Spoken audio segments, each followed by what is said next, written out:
के सभी दर्शकों को हम लोग का नमस्कार।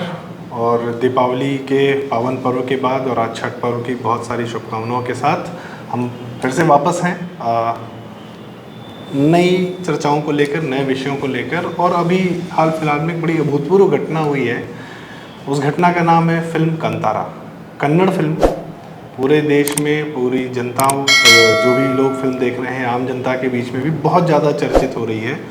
और हम लोगों ने भी हाल फिलहाल में देखी और अभिभूत होकर ये वीडियो आपके सामने प्रस्तुत कर रहे हैं। और बाकी बातचीत के पहले ही स्ट्रांगली रिकमेंडेड कंतारा ज़रूर देखें। और आइए हम पुष्कर दादा जी से उनकी पहली प्रतिक्रिया लेते हैं कि आपका पहला अपना इमोशनल अनुभव कंतारा देख के कैसा रहा? संदीप, मैंने कंतारा बहुत लेट देखी जी। और जब कंतारा कन्नड़ में आई थी उसी वक्त से चर्चित होने लगी थी जी। और क्योंकि अब तो सबटाइटल में देखने का भी वक्त था, लेकिन इससे पहले कि मैं वो देख पाता तब तक हिंदी में ही रिलीज़ हो गई, लेकिन छुट्टियाँ रही। तो उसका एक नुकसान थोड़ा ये ज़रूर रहा कि कंतारा के बारे में इतनी ज़्यादा सार्वजनिक क्षेत्र में, मीडिया में, सब जगह उसकी चर्चा हो, तो बेसिक बहुत कुछ तो समझ में आ रहा था। तो इसलिए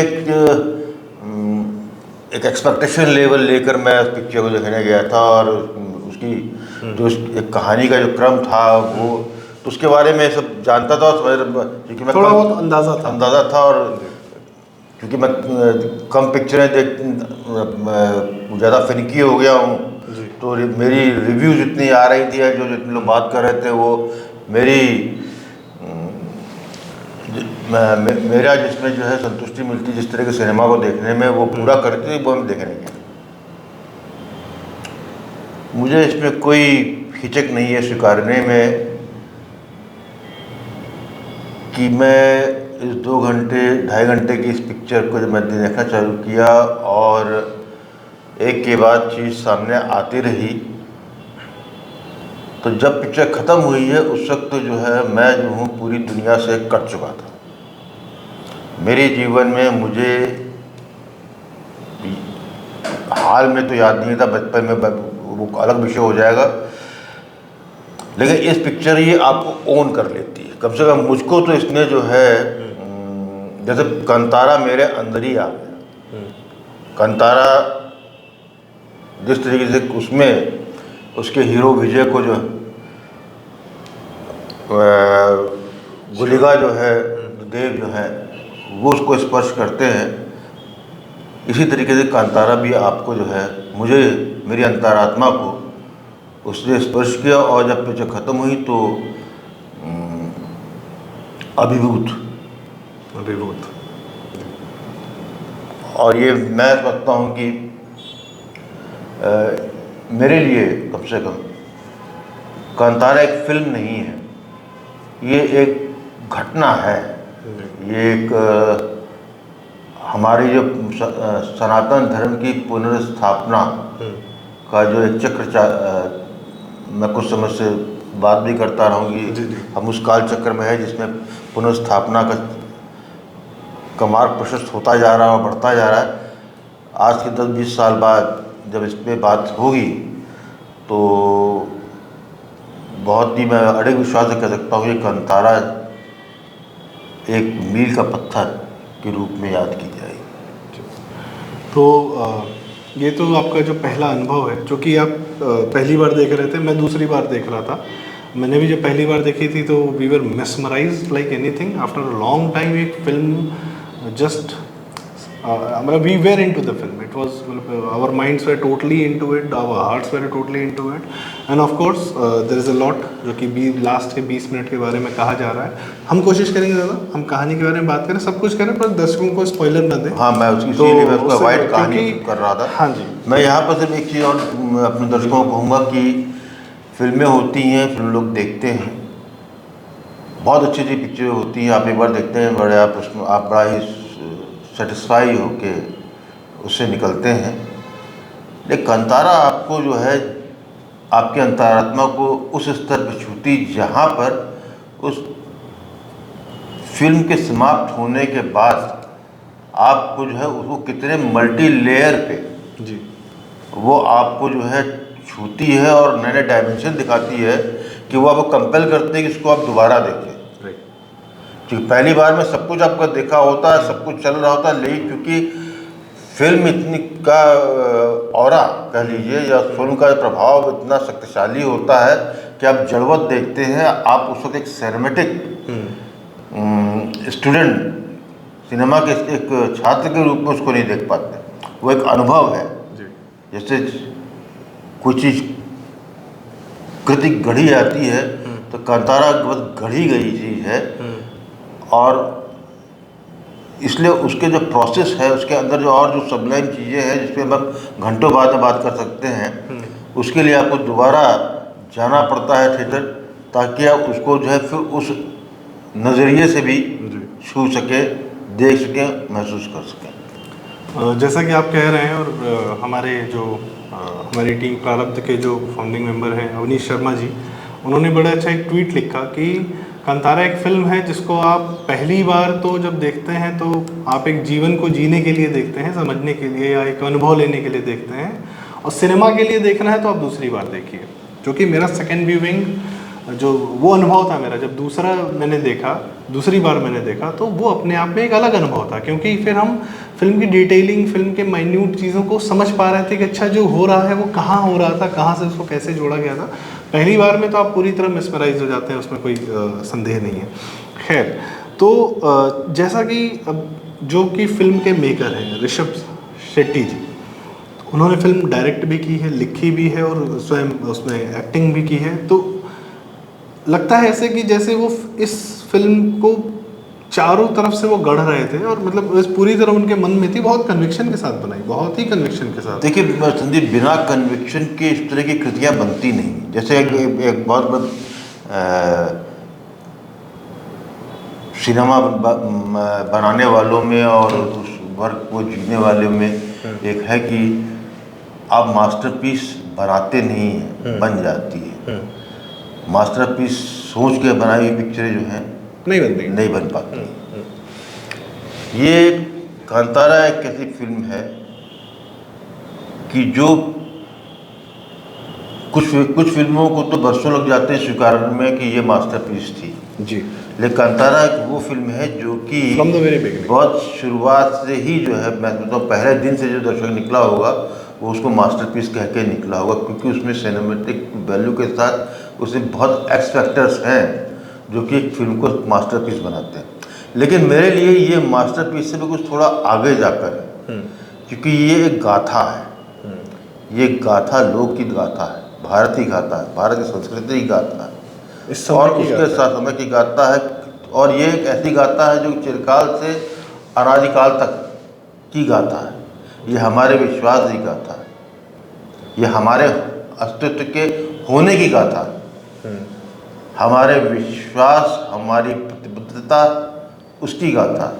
और इसके अंदर सबसे अच्छी बात ये थी कि इस फिल्म में आपको कुछ एक्सप्लेन नहीं करना है, किसी को समझाना नहीं, किसी को समझाने के लिए नहीं कुछ कहना है जी। या तो एनर्जी आप पा जाएंगे, ये हमारा ही बिलीफ सिस्टम है, हमारा ही विश्वास है, हमारा ही ये है, और हमें इस पर विश्वास है, और उसी विश्वास पे ही ये फिल्म गढ़ी और बनी है। यहाँ ऋषभ शेट्टी का मैं जरूर कहूँगा क्योंकि ऋषभ शेट्टी ने कहानी लिखी, उसको निर्देशित किया, और फिर मूल चरित्र जो विजय है उसका हीरो है शिवा, सॉरी हाँ, शिवा को जो है चरितार्थ भी किया जी। मैं सोचता हूँ जब ऋषभ ने कहानी लिखी होगी, कहानी तो जैसे फिल्म में है कहानी लिख दी, लेकिन जिसकी विशेष बात है कांतारा की जो कहानी की जो स्क्रिप्टिंग है, वो स्क्रिप्टिंग को वही कर सकता है जो कि इवॉल्व्ड पर्सन। वो कोई, क्योंकि उसमें सिनेमैटिक ब्रिलियंस के अलावा जो उसमें एक एक फ्रेम, उसमें जो बड़ी माइन्यूट एक चीज आपको करते होते दिखा है, वो कहीं ना कहीं आप कोई भी व्यर्थ नहीं है, सबके कनेक्शन है और सबके आपके वर्तमान, भूत और भविष्य से कनेक्शन। तो वहाँ पर जो है कहना चाहिए कि जिसको हिंदी में क्या शब्द कौन, इवॉल्व पर्सन जैसे कह सकते हैं, जिसको कि उस कहानी के सारे चरित्र पे ही विश्वास नहीं है, उस परंपरा का विश्वास है, उस घटनाओं पर विश्वास है, और अंतोगत्ता जो ट्रांसफॉर्मेशन है उसका विश्वास है। वही इसकी कहानी लिख सकता था। और इसीलिए वो क्योंकि निर्देशक भी थे, तो उन्होंने जो निर्देशक किया, तो उन्होंने स्क्रिप्ट को जो लिखी होगी, तो मेरे ख्याल तक निर्देशक की चक्षुओं से उन्होंने उसको पहले वैसे ही गढ़ा और उसी को ठीक ठीक उन्होंने उसको उतार दिया जी।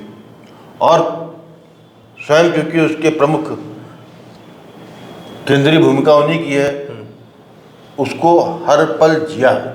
बिल्कुल बिल्कुल। और अभी जैसे आप बात कह रहे थे कि मास्टर पीस बनती नहीं है, बन जाती है। जैसे बहुत सारे डायरेक्टर रहे हैं, जापानीज़ में कुरोसावा रहे हैं, उन्होंने 2-3 मास्टर पीसेस क्या कई सारी बनाई। रशोमोन थी, 7 समुराई थी, रैन थी, बहुत सारी। और उसके बाद हॉलीवुड में मार्टिन स्कॉर्सेज़े ने टैक्सी ड्राइवर बनाई, गुड फेलास बनाई। मार्टिन स्कॉर्सेज़े ने बाद में कोशिश की आयरिशमैन के माध्यम से एक मास्टरपीस बनाने की, क्योंकि वो 3 ऐसे एक्टर को लेके आ रहे हैं जो फिर कभी शायद साथ में नहीं आएंगे। आयरिशमैन अच्छी फिल्म है, पर वो बात नहीं है जो गुड फेलास और टैक्सी ड्राइवर में है। आयरिशमैन का इसमें तो आयरिशमैन जो है 10 साल 15 साल बाद बनाई हुई पिक्चर है। 15 साल पहले वो पिक्चर बनी होती। जब वो अपने प्राइम में थे, एज ए डायरेक्टर भी, ऑल्सो जो है एक्टर भी, और सब कुछ अच्छा होते हुए भी आपको महसूस होता है कि एक बड़ा ही कॉन्शियस एफर्ट था आयरिशमैन को एक क्लासिक बनाने की। लेकिन वो क्लासिक अच्छी पिक्चर बनी, क्लासिक नहीं जी। तो बात वही है कि यह जो मैटर ये है कंतारा के साथ कि एक कहानी कहने के लिए सिनेमा के जितने क्राफ्ट हैं उन सबका बेहतरीन इस्तेमाल किया गया है। जैसे इवॉल्व पर्सन है Rishabh Shetty, himself is a film director, और ऐसा नहीं कि उन्होंने पहले अच्छी फिल्में नहीं, पहले भी अच्छी फिल्में बनाई हैं, पर इस कहानी को कहने के लिए, इसको नर्चर करने के लिए, इसके हर एक पॉइंट को, हर एक जहाँ जहाँ अपनी स्क्रिप्ट की बात की, तो स्क्रिप्ट में जहाँ जहाँ कुछ कुछ छोटी छोटी चीज़ें छिड़की गई हैं, जैसे होता है कि कॉन्डिमेंट्स डाले गए हैं, उनका भी एक असर है, जो आपने कहा कि कहीं ना कहीं कनेक्शन है आगे की कहानी से या पीछे की कहानी से, कहीं से भी।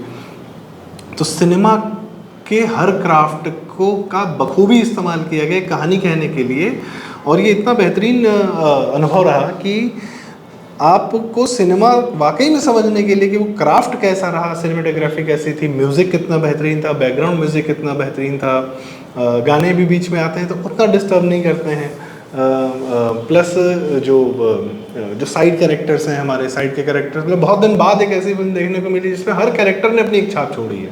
छोटा एक्टर भी है, छोटा रोल भी है, कोई भी है, उसकी भी एक अलग मतलब अद्भुत है अनुभव। ये हाँ, कंतारा इस वाले में एक्सेप्शन है कि बहुत कम फिल्में ऐसी होती हैं जिसका एक एक चरित्र आप पिक्चर हॉल से निकलने के बाद भी उसको इंडिविजुअली उससे बात कर सकते हैं, उसके एक एक व्यक्तियों के, भले उसका रोल 3 फ्रेम का रहा हो या 30 फ्रेम का रहा हो। बिल्कुल, ये एक ऐसी एक्सेप्शनल पिक्चर में है कांतारा, जिसमें एक एक चरित्र जो है वो पल जीता है, और वो अपना 2 मिनट में भी जो है एक कहानी कांतारा के लिए एक अपना योगदान दे के जाता है।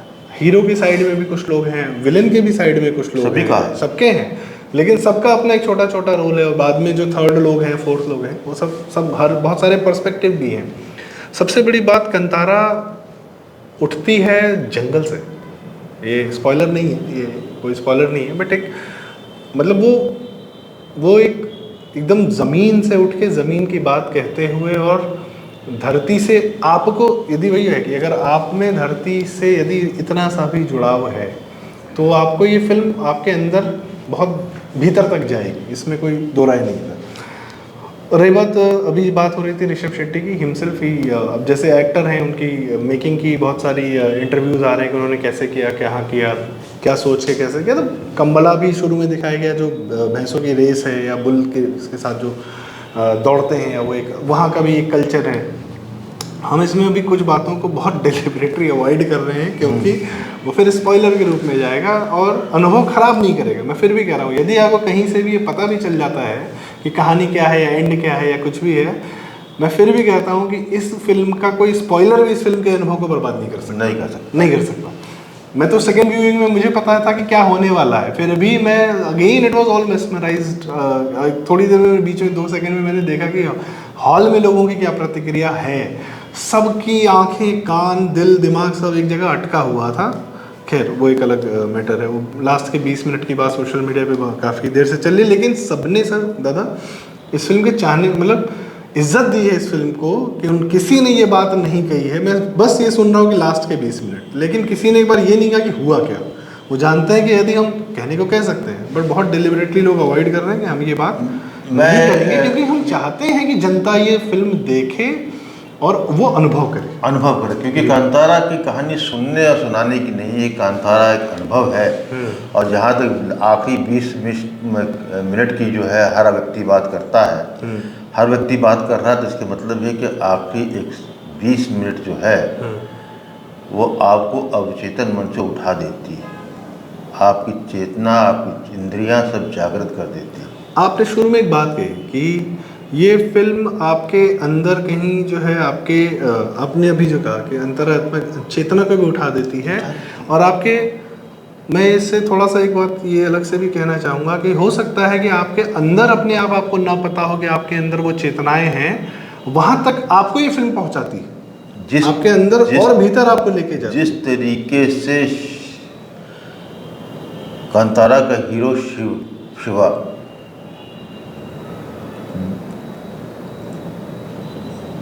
फिल्म के बहुत बड़े भाग तक नहीं जानता कि उसके अंदर क्या है, ऐसे आपको भी नहीं पता होगा कि आपके अंदर क्या है, लेकिन आप में 1% भी संभावना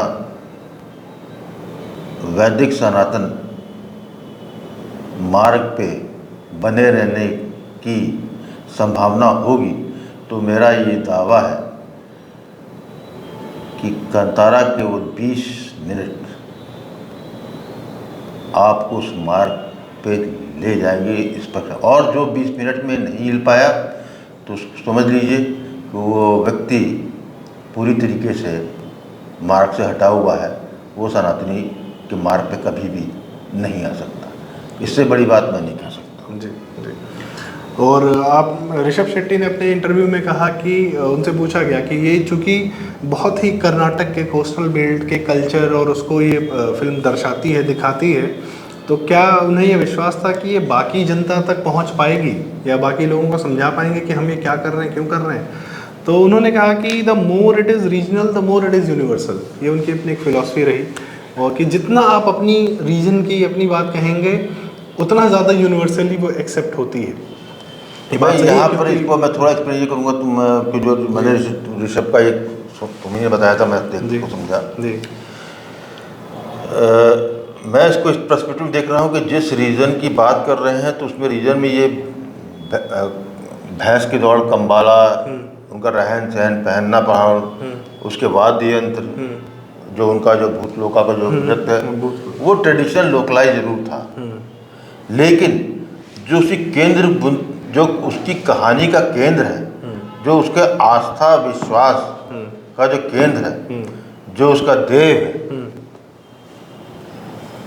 वो जो है पूरे भारत के हर क्षेत्र में जो आदमी गांव में रह रहा है, जिसका भी एक पीढ़ी से पहले तक गांव से वास्ता रहा है, या उसने बाबा पिता और बाबा से सुना है, दादी दादे, तो उसको मालूम है, भले उसके लिए कोई महत्व ना हो, उसकी कुल देवता, ग्राम देवता क्या होते हैं।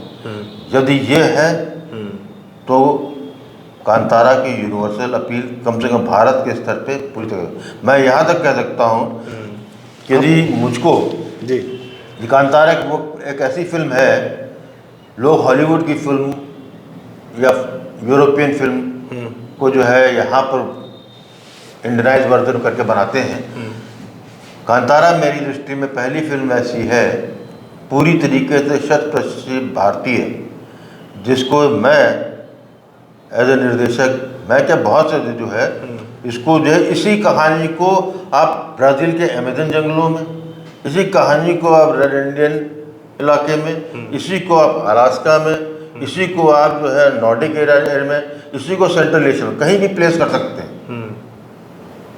क्योंकि ये वहाँ पर कहीं ना कहीं किसी सीमा समय पर रहा है। हमारे यहाँ ये जीवित है अभी तक वो चीज़ें, इसलिए जो है ये हमारे लिए। लेकिन यही सब चीज़ें जो है हर जगह विश्व के जहाँ जहाँ सभ्यताएँ रही हैं, किसी न किसी रूप में हमेशा रही हैं। जो भी जरा सा भी प्रकृति पूजक है या प्रकृति पूजक रहा है, इवन आप इसको जब आप इसको कहते थे मोनोलिथिक रीजन, जब का जो है जब प्री क्रिश्चियन एरा और प्री इस्लामिक एरा से पहले का जो रीजन में जो था, जिसको मैं अभी पूरी तरीके से उसको मैं किसी भी रूप में कहिए उसको ये लोग पैगन करके बोल देते हैं, मैं उसको उसमें है सनातन मतलब यही होता है, वैदिक को मानता हूँ उसको यही होता है जहाँ पर आप प्रकृति से के प्रतीकों को जो है आप जो है आदर दे सम्मान देते हैं, उन पर विश्वास करते हैं और उनसे करते हैं। वो आपका ही एक उसके साथ आप जीते हैं। वो कोई अलग प्रतिबंध नहीं होते, वो हमारे बीच ही होते हैं। हम उनको अपना ही ऐसा मानते हुए उनके संग अपना जीवन बिताते हैं। उनका होना हमारे होने के बिल्कुल समकक्ष चलता है जी। उनको हम स्वीकारते, दिखते नहीं दिखते, समझते नहीं समझते, संवाद है कि नहीं संवाद है, समझ रहे हैं नहीं समझ रहे हैं, लेकिन उनकी उपस्थिति हम जो है बिल्कुल अपने चैतन्य मन में अचैतन्य मन में भी उसकी उपस्थिति को हम स्वीकारते हुए आगे बढ़ते हैं। ये पहले भी था, यही इस कांतारा की शक्ति जी। ये इसको जो है 50 लोग नाम दे दें, हिंदुत्व ये वो कुछ नहीं है। ये बेसिकली हमारा ही सनातन की ऊर्जा है जिस पे कांतारा बनी है, और शायद इसीलिए वो जो है आपको जो है कई स्तरों पे आपको सम्मुख होती है। कांतारा आपसे बोलती है क्योंकि उसमें आपका अपना जीवन भी बहुत normal daily life, daily routine life, जो एक गांव का जीवन जी रहे हैं लोग या शहर का जीवन जी रहे हैं, जो भी है वो भी डेली रूटीन वैसा ही है जैसा बाकी सबका है। उसमें ह्यूमर है, मतलब इतना बेहतरीन ह्यूमर है कि आपको मजा आता है वो देखते हुए। उसमें उस फिल्म में कॉमेडी के लिए कोई अलग से ट्रैक कोई नहीं। हाँ, रस्टिक ह्यूमर चल रहा है, जो आम संवाद है, आम जीवन शैली है, आम जिस तरह होता है लेथार्जिक जीवन होता रहता है, उसमें जिस तरह बातें होती है उसी कोई ह्यूमरस स्टाइल में किया, और सबकी अपनी अलग अलग पहचान है। हर चरित्र एक दूसरे चरित्र से अलग है, एक होते हुए भी चरित्र अलग है। दूसरी बात, यहाँ पे अच्छा और बुरा कोई सिंगल डायमेंशनल कोई बुरा नहीं है, कोई बुरा नहीं, सिंगल डायमेंशनल कोई अच्छा नहीं, ग्रे एरिया बहुत है, और उसका संतुलन अच्छे बुरे का एक व्यक्ति में ही, एक ही व्यक्ति में। सही, कोई व्यक्ति जो है असाधारण रूप से बहुत अच्छा नहीं है, असाधारण बहुत खराब नहीं, सब सबके अपने इच्छाओं, अपने कारणों, अपनी प्रतिबद्धताओं, अपने विश्वास के अधीन है, और नहीं। एक ही जीवन में जो है वो जो है जैसे जैसे समय काल आता रहता है वैसे वैसे मनुष्य के चरित्र में जो उसके अंदर का चरित्र है वो खुल के सामने आता है। सही, कोई बाइनरी नहीं है। हाँ, बिल्कुल बाइनरी नहीं है, उसको प्रकृति है कि एक सतत प्रक्रिया चल रही है और एक समय काल अपना प्रकृति आपके सामने चरण फेंकती है, प्रकृति आप पे प्रश्न आप पे डालती है, आप उससे उत्तर लेते हैं या आप उत्तर देते हैं, और उसी से ही आप as a human being evolve होते हैं। यही आपकी निरंतरता है। अब जैसे फिल्म की बहुत सारी छोटी छोटी बातें हैं, जैसे हम फॉर एग्जांपल भी दे देंगे, चूँकि हम लोग थोड़ा सा वर्बोज हो रहे हैं, एक दो एग्जांपल से बात करते हैं। जैसे एक है कि शिकार नहीं करना है, और उसमें है कि शिकार करना है, वो एक बड़ी प्राकृतिक व्यवस्था बनी हुई है कि हाँ जंगल के पास रहते हैं तो शिकार करेंगे, इसमें क्या है। लेकिन शिकार करने से रोकने के लिए सरकार तो कह ही रही है, साथ में कैरेक्टर की माँ भी कह रही है, उसको पीट रही है जबकि कि बेटा तुमको ये नहीं करना है, हम प्रकृति को ये चीज़ बस गलत है, किसी भी रूप में है ये गलत है, ये मत करो। खैर, उसमें और चेक एंड बैलेंसेज है, इसीलिए जो है हाँ, वो checks and balances। Checks and balances है कि आप रहिए, आप आपकी जंगल का उपभोग हाँ, मत करिए। आपका जो आपकी जीवन जो जीने के लिए जो जंगल आपकी आवश्यकता का पूर्ति करता है वहीं तक सीमित है। वहीं तक। उसके बाद यहाँ पर जो है उसका शोषण जो है वहाँ बहुत क्लियर डिमार्केशन दिया है। हाँ। वह बड़े सिंपल चीज़ों में डिमार्केशन दिखाया है, चाहे वो ट्री फॉलिंग से लेके हो, हाँ, हाँ। Even excessive killing of wild boar. हाँ, हाँ। तो ये बेसिकली आपको जो है अच्छा वहाँ पे पर्सपेक्टिव जो कन्फ्लिक्ट है, जंगल में रहने वाले, गांव वाले, सरकार और उस इलाके का प्रमुख जिसके पास पावर है, सब उससे इंटरलिंक्ड है। और यही चीज़ जो है आप उठा के किसी भी चीज़ में ले आ सकते हैं। लेकिन जिसको कंतारा को सिर्फ जंगल और जंगल के रहने वाले निवासी से जोड़ के आप देखेंगे तो फिर आप नक्सलवाद और इस तरह की बात करने लगेंगे, उसको मतलब नहीं है, क्योंकि वो उसकी कहानी वो कहानी रिप्रेजेंट करते हैं। लेकिन ये कहानी हर तरीके की है। ये कहानी भूमि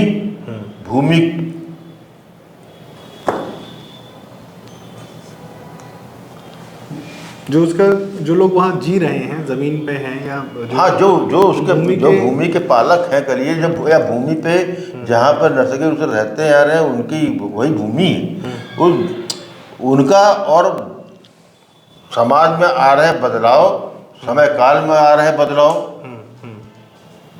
को लेकर जो हो रहा है उस परिवर्तन से कैसे निकला, सामंजस्य बैठाना है, कैसे बैठा है। और पूरा जो हमारे जिसको कि उपहास स्वरूप पुराने हमारे विश्वास को पुरातनपंथी या उसको करके जो है डिप्चारूसी करते हैं, उसको भी उन्होंने बड़े खूबसूरती से कहेंगे या उसको कहिए जो है बड़े विश्वास से सामने रखते हुए इस बात को कही है इसके अंदर। जैसे मुझे ध्यान आ रहा है कि अब इस फिल्म में क्या है कि गांव वाले हैं, ठीक है, एक प्रतियोगिता में वो बाइक जीत जाते हैं, तो बाइक को बहुत सहर्ष स्वीकार करते हैं, वो एस्पिरेशन है, वो गांव के नया यंगस्टर है, तो बाकी लोग तो पैदल चलते थे। नया दौर फिल्म की तरह नहीं है कि नहीं गांव में बस नहीं आ सकती है, हमको तो जैसे हम कर रहे थे हम वैसे ही करेंगे, तांगा गाड़ी चलाएंगे।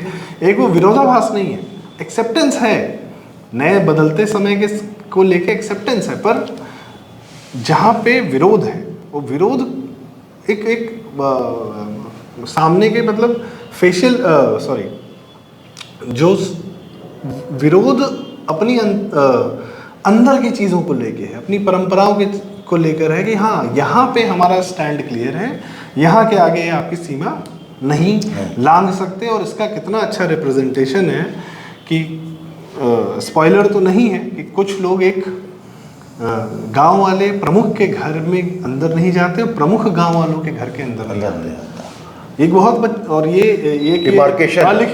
अलिखित शर्त है। हाँ। अलिखित शर्त है कि एक डिमार्केशन है और जिस दिन ये होता है फिर उस वहां से घटनाएं पलटनी शुरू हो जाती हैं।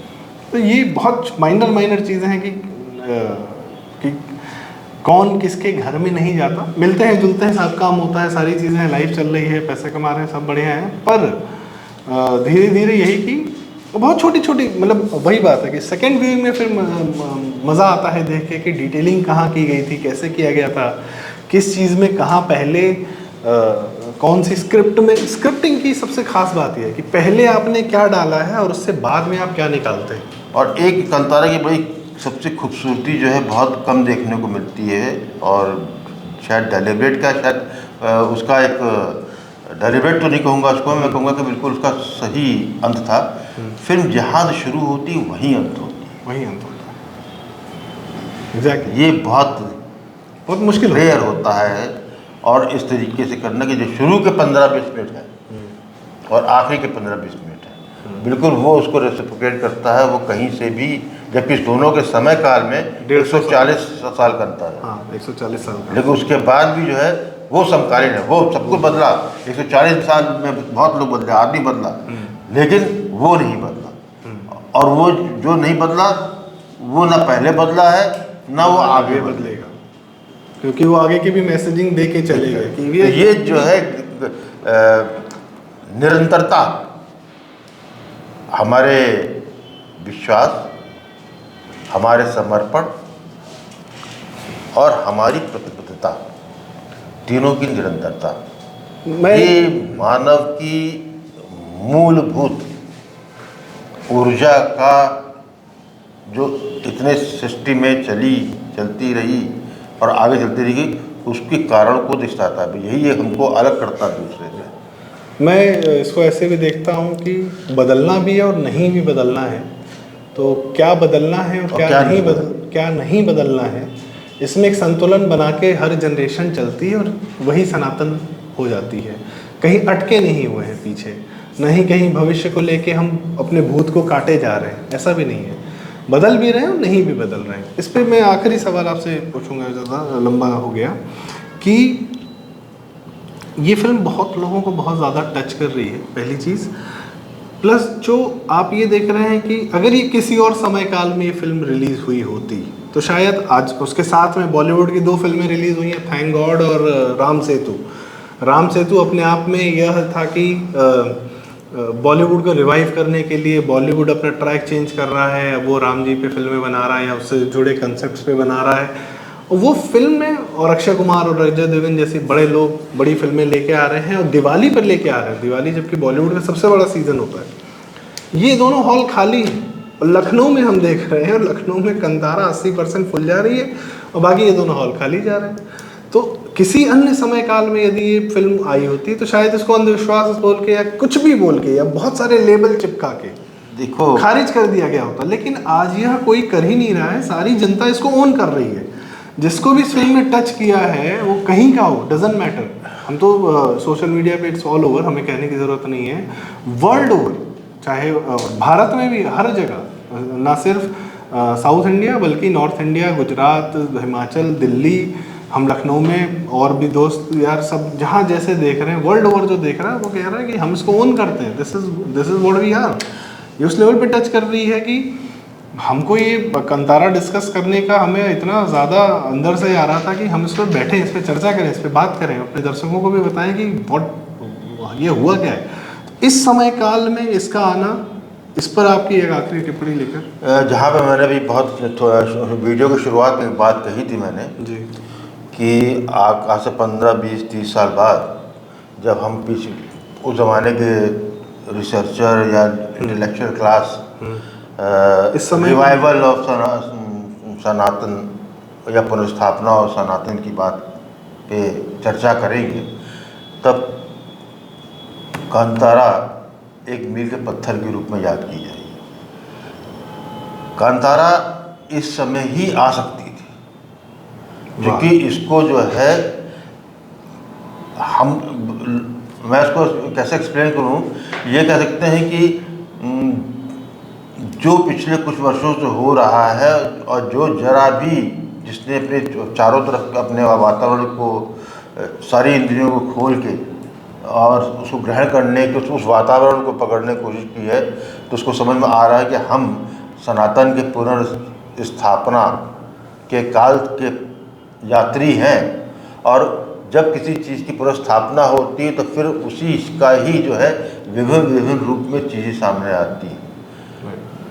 हम मंदिर की बात कर लेते हैं, हम जो है खोले हुए शिवलिंग की बात कर लेते हैं, जो हमारी आस्था के अंदर उसके पुनर्जागरण की बात कर लेते हैं। आज के काल में फिल्म आज का यहाँ की हमारे समाज की पे प्रभाव डालने का सबसे प्रभावशाली मीडियम है। इसलिए जो है इस मीडियम को जो अभी पहले उसने किया है, ऐसी बात नहीं, तो कश्मीरी फाइल ने अपने तरीके से किया, RRR ने किया, अभी PVI 1 आई, मणिरत्नम पीछे में अपने हिसाब से आई। तो ये एक काल में जहाँ क्लियर कार्तिकेय 2 बाहुबली, तो ये जो आपको ग्रेजुअल दिख रहा है ना, उसका जो है बिल्कुल जो कहते हैं कि पहाड़ बहुत हैं, बड़े बड़े पहाड़ लोग चढ़ते हैं, लेकिन एवरेस्ट पे चढ़ने वाली बात होती है। तो वहाँ पर जब देखेंगे उस दृष्टि से, तो कांतारा आपको जो है ये एवरेस्ट पे जो लगेगी वहीं के इसको गिना जाएगा, उसका और आएंगी, लेकिन ये वहाँ पर उसने, क्योंकि ये विशुद्ध रूप से इसको मैंने बहुतों ने इसको सिनेमेटिक और तरीके से भी किया है, इसका उसके और लेकिन यहाँ तक हम अपने जिस विषय पर हम आए हैं, जहाँ मेरे लिए महत्व रखता है कंतारा महत्व रखती है, ये हमारी उस सनातनी पुनर्स्थापना की यात्रा के प्रति की, इसीलिए ये पहले ना ये आई, ना आ सकती थी, ना बना सकता था। ये आज का वर्तमान की भेंट है, इस पे जो है आगे का भविष्य। सही।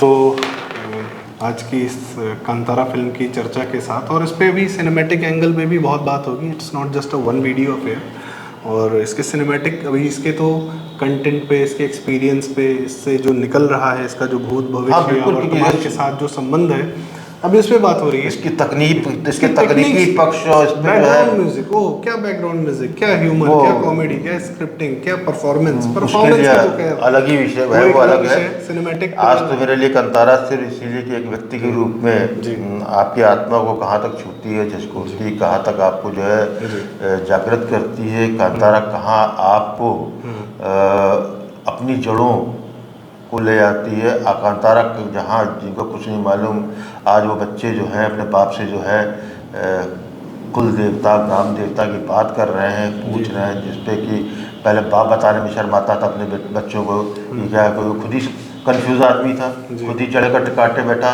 लेकिन जो आज हैं पूछ रहे उनको सबको मालूम है जी। ये विश्वास है, और कांतारा इसी विश्वास को ही आपको बिल्कुल प्रबलता से कहती है कि इस विश्वास का गर्व करिए जी। ये आपका है, आपको कुछ किसी को जो है एक्सप्लेन नहीं करना जी।